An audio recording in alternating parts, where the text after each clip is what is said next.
Grapefruit sucks by itself. That's why as a kid I would split one in half, pile 100 grams of sugar on top, get a spoon, and go to town. Ironically, this is also how much sugar is in a store-bought sorbet. In 2023, there is no need for that. So today we are making 3 sorbets that have about 100 calories apiece and are extremely simple to make. Let's get into it. We will start with a high-sided container and add it to a scale. Then add 230 grams freshly rinsed raspberries, 210 grams water, 40 grams erythritol, and a half gram of salt. Of course, you can use the sweetener of your choice, but try to pick the freshest raspberries you can. Having fresh raspberries will help reduce the amount of sweetener you need to add and will give you an overall better tasting sorbet. I tried this with both 20 and 30 grams of erythritol, and it was still a bit sour for my personal preference. If you like yours a bit more on the tart side, I recommend trying these out first. Then grab an immersion blender and mix for 90 seconds. We want to make sure the raspberries are completely crushed and the sweeteners completely dissolved. Grab a pint and a strainer and strain the mixture into the pint. By doing this, you will be able to control how many seeds go into the pint. Keeping all the seeds in made for a more chewy and less enjoyable sorbet. My favorite thing to do is either completely omit them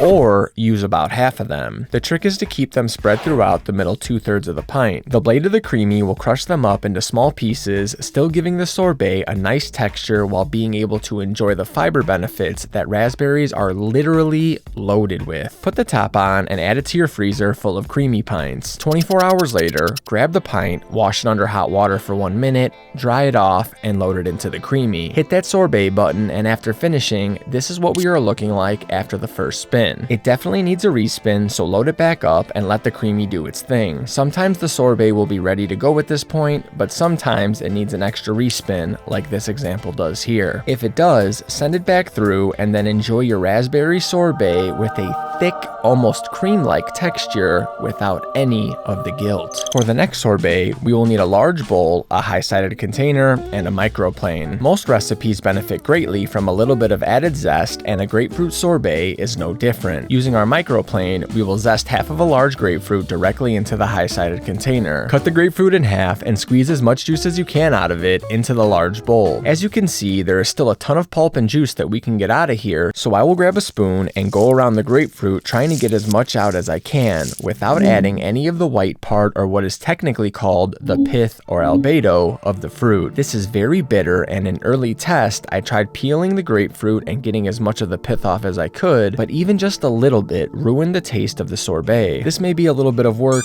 but it's worth it. What I love about grapefruit is that it only has 33 calories per 100 grams, which is listed in an easy-to-read table format in my cookbook along with all other fruits. I also have calorie tables for both meats and vegetables, along with 120 other recipes that gets updated with all new recipes I release. If you want recipes like my protein potato buns before anyone else, click the link in the pinned comment and use code E4CM for 10% off. Now grab a strainer, place it over the high-sided container, and pour the grapefruit juice. There is perfectly good pulp sitting in the strainer that we need to add, and we also need to make sure we discard any seeds or pockets of skin like this. Once 220 grams are added, follow up with 220 grams of water, 50 grams of erythritol, and a half gram of salt. Using an immersion blender, mix for 90 seconds and add it to a pint. You may notice that as the grapefruit sits, it separates into different layers. The top layer will be more sour and the bottom layer more sweet. Personally, I love this flavor contrast as I eat through the pint, but if you want a more even flavor throughout, you will have to add your dry ingredients separately. To do this, add erythritol, salt, and a half gram of xanthan gum to a small bowl and mix. Then, while the immersion blender is running, slowly add the dry mixture until fully mixed in and blend for an additional 90 seconds. The xanthan gum will make sure the grapefruit stays suspended equally throughout the mixture as it sits and freezes. Speaking of which, freeze your pint for 24 hours, and when it's time to eat, rinse it,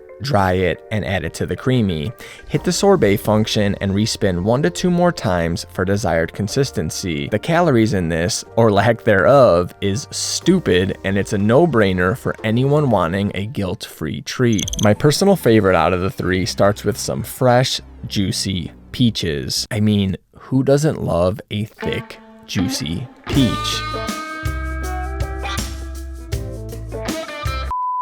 After a thorough rinse, take a knife, make a cut in the middle of the peach, and go around the entire pit. Twist the two halves of the peach and remove the pit. Add the peach to our high-sided container and repeat until we reach 300 grams. I will note that you could use either yellow peaches or white peaches, but in the testing process, the white peaches absolutely shine. I would highly recommend them if you can get some quality white peaches at your local grocer. We will follow up the peaches with 140 grams water, 30 grams of erythritol, and a half gram of salt. It is time to grab our handy dandy immersion blender, and once all of the peaches are crushed, continue mixing for 90 seconds. Add the sweet peach mix to a pint and freeze for 24 hours. When hunger strikes, grab the pint, rinse the outside for 1 minute, and load it up. Mix it on the sorbet function, followed by the respin function, and repeat until desired consistency is reached. This sorbet is perfectly peachy and can be enjoyed on a daily basis without reaching peach fatigue. While these flavors are great,